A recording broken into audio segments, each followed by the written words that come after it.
Hi guys! Magandang gabi! Welcome back po dito sa Gandara SRU channel for Showbiz Update. Andito na naman nga po akong muli nagbabalik. Ang nagmamaganda ninyo kachismosang Kim Pao, wala na pong iba. Ang lokaret na si Gandara SRU upang maghatid sa inyo ng latest update and fresh happenings patungkol kina Kim Chiu and Paula Avellino. And para nga po sa gabing ito ang tatalakayin naman natin at pag-uusapan ay may kinalaman po sa latest vlog ni Kimi, special vlog ni Chinita Princess ngayong 2026 na kung saan aba-aba wag ka meron pong tahimik na nasa gilid-gilid lang niya. Huy, sino yan? Pero bago po ang lahat sa mga hindi pa nakaka-subscribe sa ating channel, maaari lamang na pindutin po ninyo ang subscribe button natin at notification bell na nariyan sa baba upang kayo ay maging updated at ma-notify tuwing may bago tayong chika at balita hinggil sa Kim Pao. Basta mga balita na may kinalaman kina Kim Chiu and Paula Avellino, sagot na po natin yan. So ngayong gabi, unahin natin pag-usapan po ang ilang mga comments from ating mga taga-subaybay sa daily updates. So first comment natin ngayong gabi ay mula po kay Ma'am Helenita Catalasan. Ayon po sa kanyang comment, Gandara, gusto rin namin na si Idol Kimi na nakadress. Ayaw namin na mag-crop top, labas pusod. Gusto namin naka-long dress siya. From Paris, France. Bagay sa kanya ang dress. God bless Gandara and God bless Kim Pao. I'm always praying for Kim Pao to end together for life. Naku, wag kayong mag-alala. Marami po talaga na hindi lang kayo nag-iisa na nagdadasal na sana po ay Kim Pao will end together for life na.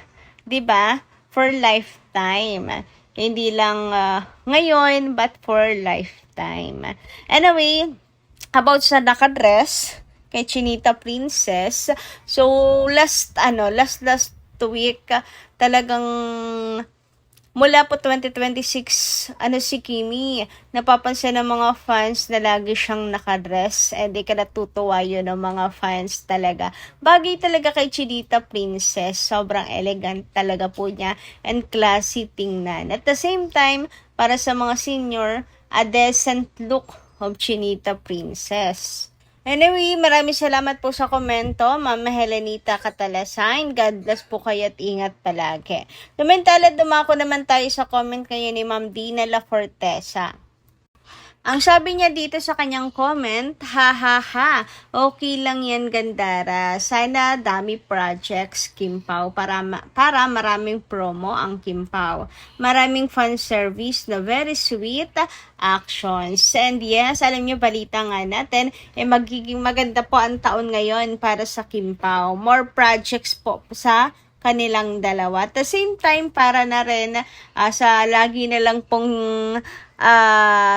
ginagawang pang alibay ng mga bashers na pang promo lang daw ang Kim Pao.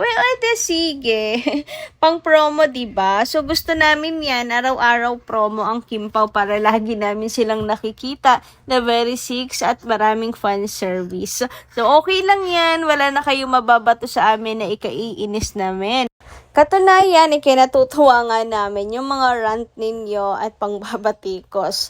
Kasi mga mema na lang, like promo lang ang Kim Pao, okay. Like buntis si Chinita Princess. Paano nyo naisip na ikaiinis yan ng Kim Pao fans? Yan nga ang pangarap ng mga Kim Pao fans, diba? So, okay. Yun na yun, then bye-bye.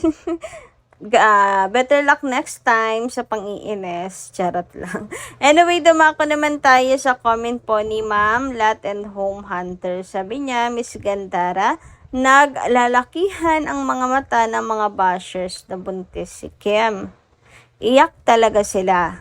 Sana nga pangarap namin yan na magbuntis ng aming idol Kimi. Marami silang naka-line up na movie at teleserye, ang Kim Pao. Wala na tayong pakialam dyan sa mga bashers na yan. Kim Pao forever. Take care always. God bless us all. Nako, sana nga.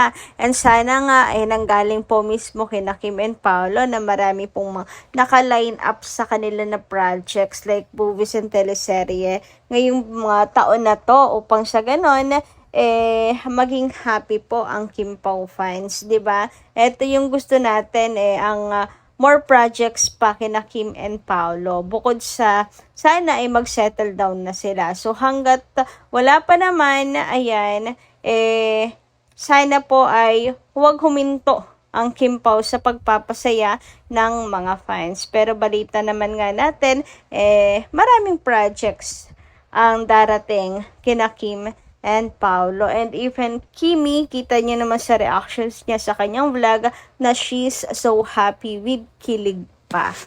Ibig sabihin, marami pa tayong pagsasamahan mga Kim Pao fans. Samantala, dumako naman nga tayo ngayon dito sa vlog ni Chinita Princess, which is ang kanyang first vlog ever ngayong taon na 2026. So, sino po dito ang nakapanood na ng vlog ni Chinita Princess at hindi pa? Nako, kung hindi pa po kayo nakakapanood, nako ngayon pa lang sinasabi ko sa inyo, mag-switch na kayo sa channel ni Chinita Princess sapagkat mayroon pong magagandang balita. Mas maganda yung kayo mismong makapanood dahil kikiligin kayo. Paano ba naman kasi yung kilig ni Chinita Princess po dito ay talagang nakakahawa. As in, tagus po sa inyong mga screen. Yung kilig ni Chinita Princess kagaya nito. Nako, itong part na to, kikiligin din kayo kasi malakas ang kutob ko na nandun mismo rin si Paolo Avellino. Nandun mismo si Papi kasama ni Chinita Princess. Ayan. Pero yung iba medyo off dito sa masyadong paniniwala sa feng shui. But anyway, wala naman tayong magagawa, paniniwala yan ni Chinita Princess, and as much as si Paolo naman po yung nakasupport sa kanya, why not, 'di ba? Suportahan na lang din po natin si Kimi. Pero ayun na nga, speaking of nandun si Paolo Avellino, eto makikita niyo may arrow dyan, parang meron po dyan na naka-blue na guy, which is, ang palagay nga po ng mga fans, wala pong iba, kundi si Paolo Avellino.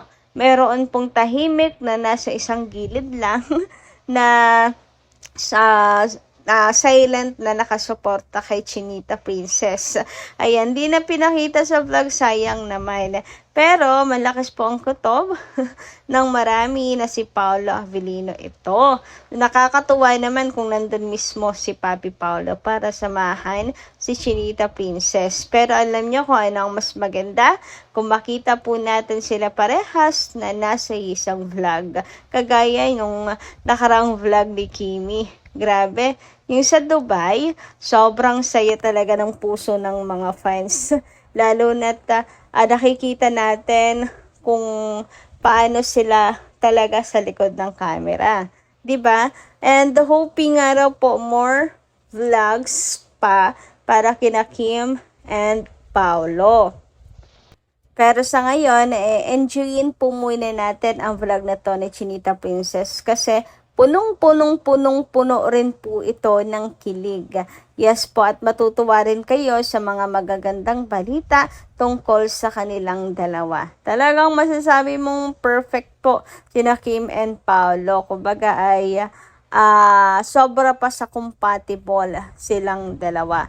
Ano na lang talaga alam mo, kakampi na natin lahat kakampi na natin ang destiny. Talagang sila Kim and Paolo na lang talaga. Yung pagiging ready to settle down na lang ang kulang. Sila na lang talaga, desisyon na lang nilang dalawa. But anyway, ayun, hawak naman po nila yan. Tayo, maghihintay na lamang. Pero sa ngayon, excited ako sa more projects to come na to. Yes, more projects to come na yan. And sobrang kinilig din ako dito kasi makikita mo na kinikilig si Chinita Princess nang sabihin na mayroon pong dragon sa kanya. 'Di ba? Na hinahatak siya ng dragon. Hoy, grabe naman nga 'yan.